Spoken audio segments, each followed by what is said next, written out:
Hallo, ich bin Jonas. Willkommen beim Nine Nah Tree Podcast. Heute werde ich das Buch zusammenfassen und besprechen. Dieses Buch führt in die Denk- und Arbeitsweise eines der erfolgreichsten Investoren und Unternehmensführer unserer Zeit ein. Ray Dalio, Gründer des Hedgefonds Bridgewater Associates, verdichtet in Die Prinzipien des Erfolgs jahrzehntelange Erfahrung in klare, anwendbare Grundsätze. Anstatt vager Ratschläge präsentiert er ein System, das aus der Praxis geboren wurde. Prinzipien, die Einzelpersonen und Organisationen helfen, bessere Entscheidungen zu treffen, Lernzyklen zu beschleunigen und eine Kultur aufzubauen, in der Fakten und gute Argumente den Ausschlag geben. Der Clou des vorliegenden Ansatzes ist die Verknüpfung der bekannten Principles mit dem Prinzip der stetigen Verbesserung. Dalio zeigt, wie man Fehler produktiv nutzt, blinde Flecken aufdeckt und mit konsequenter Rückmeldung die eigene Entscheidungsqualität iterativ steigert.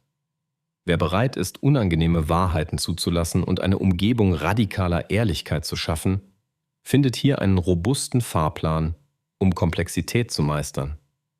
Das Buch ist kein Motivationsratgeber, sondern ein Handbuch für Denken und Handeln. Es erklärt, wie man Prinzipien formuliert, testet und in Systeme übersetzt, die im Alltag funktionieren. Von der Idee der Ideenmeritokratie über Believability gewichtete Entscheidungen bis zur algorithmischen Unterstützung reicht das Spektrum. Leserinnen und Leser erhalten damit nicht nur eine inspirierende Philosophie, sondern konkrete Werkzeuge, um persönliches Wachstum und organisatorische Exzellenz nachhaltig zu verankern. Wer bessere Ergebnisse will, muss bessere Prozesse bauen. Dalios Prinzipien zeigen, wie das geht. Ich werde Ihnen die wichtigsten Erkenntnisse aus diesem Buch mitteilen. Erstens: radikale Transparenz und ehrliche Kommunikation als Fundament. Im Zentrum von Dalios Ansatz steht eine Kultur radikaler Transparenz. Dahinter steckt die Überzeugung, dass die Realität der ultimative Maßstab ist und dass man ihr nur nahe kommt, wenn Informationen ungefiltert fließen und Sichtweisen offen ausgetauscht werden. Radikale Transparenz bedeutet nicht Rücksichtslosigkeit, sondern methodische Ehrlichkeit. Probleme werden klar benannt, Argumente werden auf ihren Wahrheitsgehalt geprüft und Status oder Hierarchie treten hinter die Qualität der Begründung zurück. In der Praxis äußert sich das in konsequentem Feedback, in der Dokumentation von Entscheidungswegen und in der Bereitschaft, eigene Annahmen jederzeit zu hinterfragen. Der Nutzen liegt auf der Hand. Je früher eine Organisation Disharmonien, Fehlerquellen oder logische Widersprüche erkennt, desto billiger ist die Korrektur. Transparenz beschleunigt diesen Frühwarnmechanismus. Dalio betont, dass Transparenz ohne psychologische Sicherheit nicht funktioniert. Menschen müssen darauf vertrauen können, dass offene Worte nicht bestraft werden, sondern zur Verbesserung beitragen. Deshalb gehört zur Kultur Arbeit, Erwartungen zu klären, Kommunikationsregeln zu definieren und Führungskräfte zu schulen, Feedback aufzunehmen und zu geben. Ein typisches Hindernis ist das Ego, der Impuls, sich zu verteidigen, Schuldige zu suchen oder Kritik persönlich zu nehmen. Dalio schlägt vor, zwischen Person und Idee strikt zu trennen und Diskussionen auf die Sache zu fokussieren. Hilfreich sind dafür strukturierte Formate wie Debriefs nach wichtigen Meetings, Fehlerprotokolle, in denen alle Beteiligten Ursachen reflektieren, oder Tools, die Beiträge in Echtzeit bewerten, um Muster sichtbar zu machen. Radikale Transparenz ist auch ein Mittel gegen Informationsmonopole. Wenn Wissen breit geteilt wird, kann es vernetzt werden und die Gesamtorganisation lernt schneller als jede einzelne Abteilung. Gleichzeitig ermöglicht Transparenz Believability gewichtete Entscheidungen, weil Expertise und Trefferquoten nachvollziehbar werden. Wer wiederholt richtige Vorhersagen macht, gewinnt an Glaubwürdigkeit. Wer häufig daneben liegt, kann gezielter lernen. Für Einzelpersonen schafft Transparenz Klarheit über Leistungsstand und Entwicklungsfelder. Sie fördert Selbstreflexion, weil blinde Flecken sichtbarer werden. Wer transparent arbeitet, sammelt Daten über sein Denken und Handeln und kann diese Daten nutzen, um Routinen zu verbessern. Kurz gesagt, Radikale Transparenz ist kein Selbstzweck, sondern ein Beschleuniger für Wahrheitssuche, Lernkurven und bessere Ergebnisse. Sie verlangt Mut und Disziplin, zahlt sich aber durch robustere Entscheidungen und eine resilientere Kultur aus. Zweitens.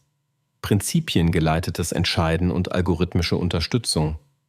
Dalios Kernidee ist, wiederkehrende Situationen nicht jedes Mal neu zu lösen, sondern die dabei gewonnenen Einsichten in Prinzipien zu überführen.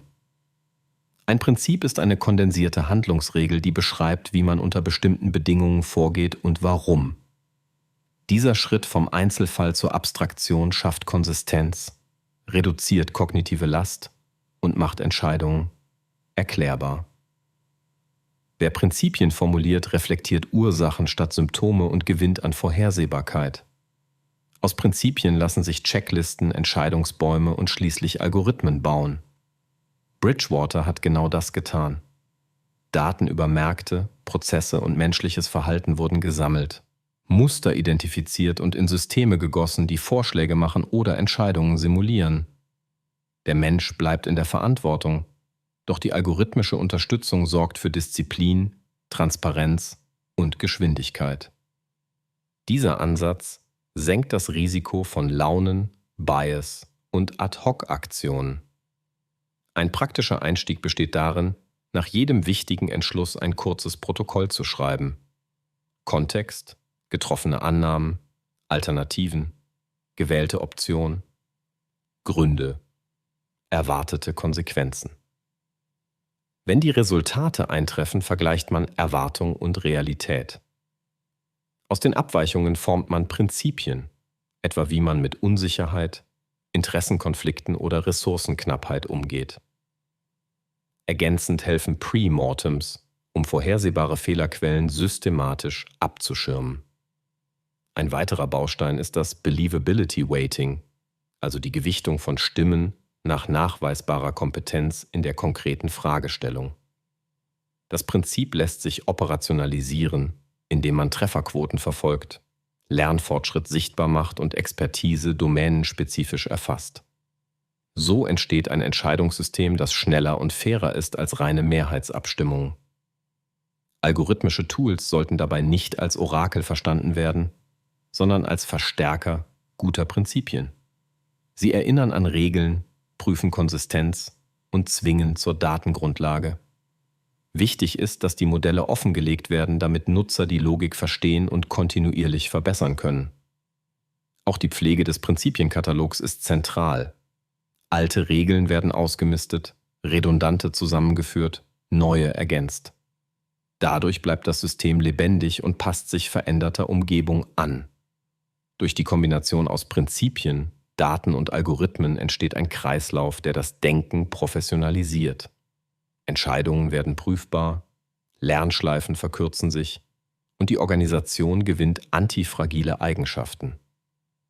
Für Einzelpersonen bedeutet das, Routinefehler zu verringern, bessere mentale Modelle aufzubauen und sich nicht von momentanen Gefühlen leiten zu lassen, sondern von klaren, getesteten Grundsätzen. Drittens.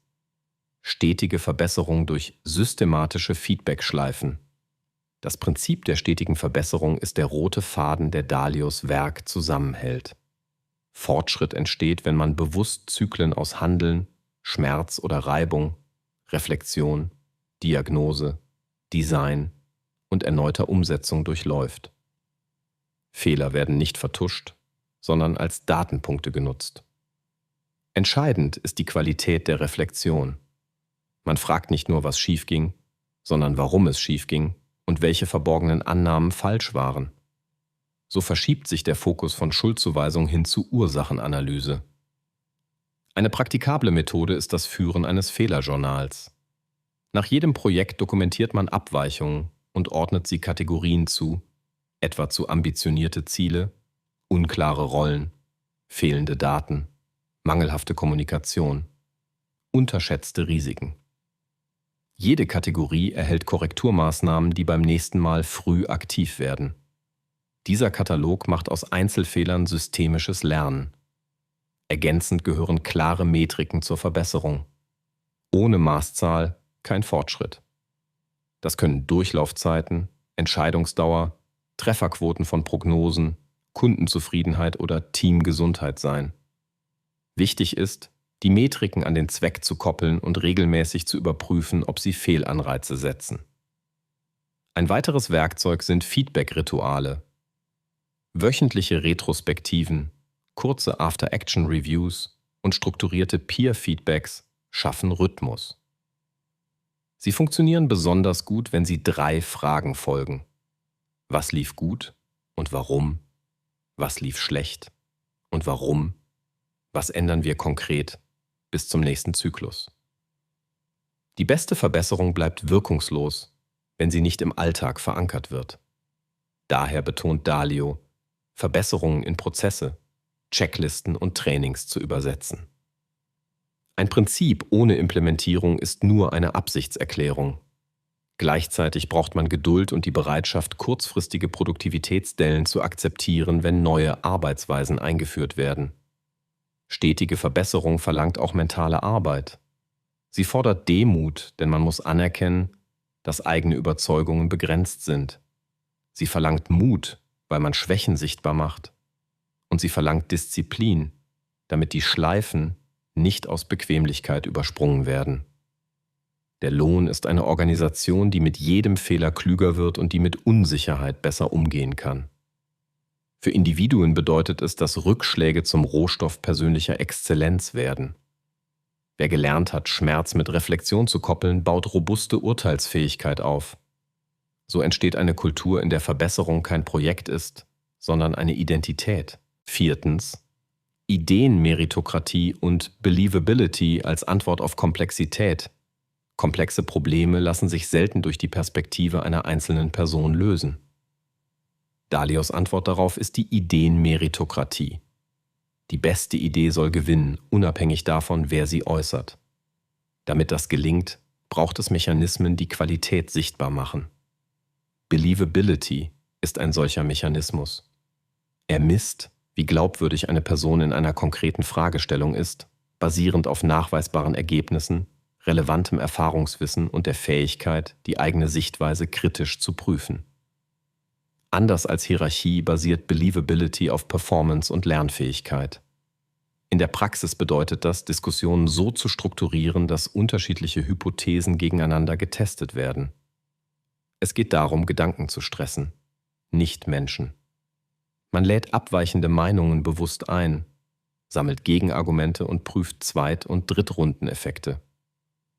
Werkzeuge sind Pro- und Kontralisten, Red Teams, Entscheidungsprotokolle und Abstimmungen, die Stimmen mit Believability gewichten. Dieser Ansatz reduziert Gruppendenken, weil er Widerspruch belohnt und Meinungsvielfalt als Ressource betrachtet. Er ist jedoch anspruchsvoll in der Umsetzung. Man muss Kriterien für Believability definieren, Daten über Trefferquoten sammeln und transparent machen, warum bestimmte Stimmen mehr Gewicht erhalten. Zugleich bleibt der Respekt vor der Person zentral. Nur so bleibt die Debatte produktiv. Ein weiterer Baustein ist radikale Aufgeschlossenheit.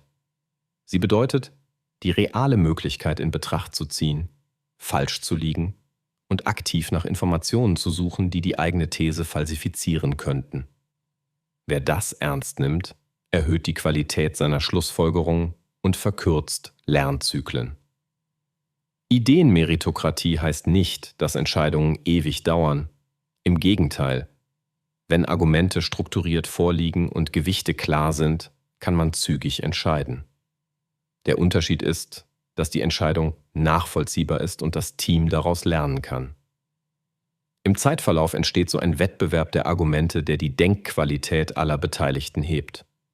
Für Teams schafft dieser Ansatz Gerechtigkeit, weil nicht die lauteste Stimme gewinnt, sondern die am besten begründete. Für Einzelne eröffnet er Karrierepfade über Leistung und Lernfortschritt statt über Politik. Ergebnis sind bessere Entscheidungen, höhere Transparenz und ein Klima, das Top-Talente anzieht. Schließlich Lebens- und Karrieregestaltung als iterativer Prozess. Dalios Prinzipien greifen über die Geschäftswelt hinaus. Sie bieten einen Rahmen, um das eigene Leben als Serie von Experimenten und Lernzyklen zu verstehen. Ein zentrales Muster lautet: Ziele setzen, Probleme identifizieren, ihre Ursachen diagnostizieren, Lösungen entwerfen, Aufgaben umsetzen. Dieser Ablauf schafft Klarheit und verhindert, dass man in Aktionismus verfällt. Der erste Schritt ist die Zieldefinition. Gute Ziele sind konkret, messbar und mit persönlichen Werten verzahnt. Werte geben Richtung, Ziele geben Fokus. Danach folgt die schonungslose Bestandsaufnahme. Welche Hindernisse stehen im Weg? Welche Fähigkeiten fehlen? Welche Umstände sind unveränderlich und müssen umschifft werden? Die Diagnose geht tiefer als die Oberfläche. Es genügt nicht zu sagen, dass Zeit fehlt. Man untersucht, warum Prioritäten unscharf sind oder Ablenkungen überhand nehmen. Man fragt, welche Gewohnheiten man braucht, um die Lücke zu schließen. Beim Design von Lösungen gilt es, mehrere Wege zu skizzieren, Annahmen offenzulegen und Risiken abzuwägen. Man kann kleine Prototypen nutzen, um ohne großen Einsatz zu testen, welcher Weg trägt.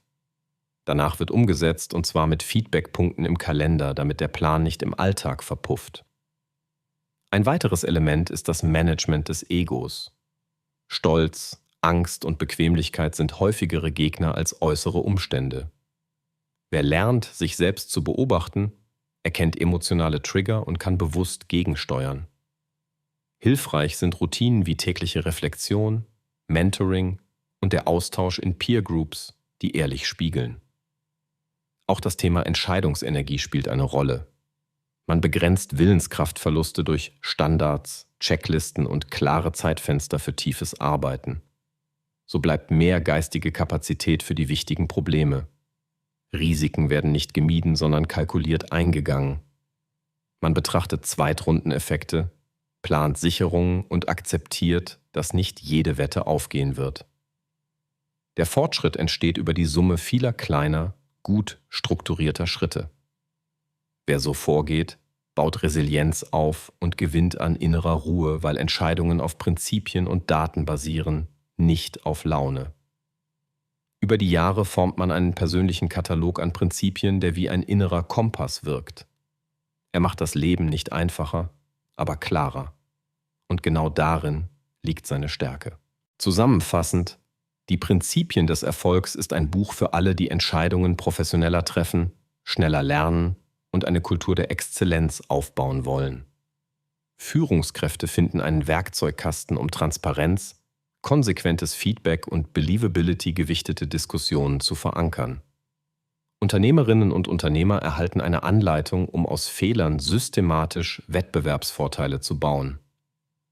Fachkräfte und Wissensarbeiter profitieren von klaren Denkrahmen, die Priorisierung, Fokus und persönliche Entwicklung fördern. Studierende und Berufseinsteiger gewinnen einen Vorsprung, weil sie früh lernen, Entscheidungen zu dokumentieren, Hypothesen zu testen und Lernschleifen bewusst zu steuern. Besonders wertvoll ist das Buch für Teams in dynamischen Umfeldern, in denen Komplexität hoch und die Halbwertszeit von Wissen kurz ist. Der kombinierte Ansatz aus Prinzipien und stetiger Verbesserung macht das Denken robust und zugleich anpassungsfähig. Warum dieses Buch Ihrem Leben nützt? Es hilft, Muster zu erkennen, die zu wiederkehrenden Fehlern führen, und diese Muster durch bessere Prinzipien zu ersetzen. Es schafft Klarheit darüber, was wirklich wichtig ist, und zeigt, wie man diese Prioritäten in Systeme übersetzt, die auch unter Druck Bestand haben. Es stärkt die Fähigkeit, mit Unsicherheit umzugehen, indem es Daten, Debattenqualität und Reflexion ins Zentrum rückt. Und es verankert eine Haltung, die Rückschläge in Lerngewinne verwandelt.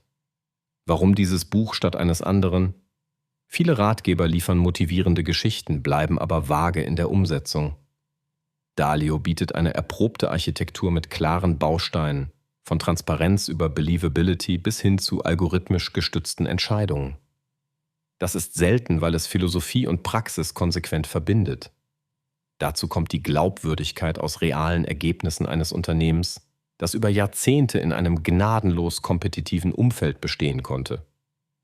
Wer einen belastbaren, replizierbaren Weg sucht, um persönlich und organisatorisch besser zu werden, findet hier eine Quelle, die mehr als Inspiration liefert. Ein System. Wenn Sie unterstützen möchten, Ray Dalio, können Sie das Buch über den Amazon-Link kaufen, den ich in der Podcast-Beschreibung angegeben habe. Lassen Sie mich nach dem Lesen des Buches wissen, was Sie davon halten und teilen Sie Ihre Gedanken mit. Bis bald.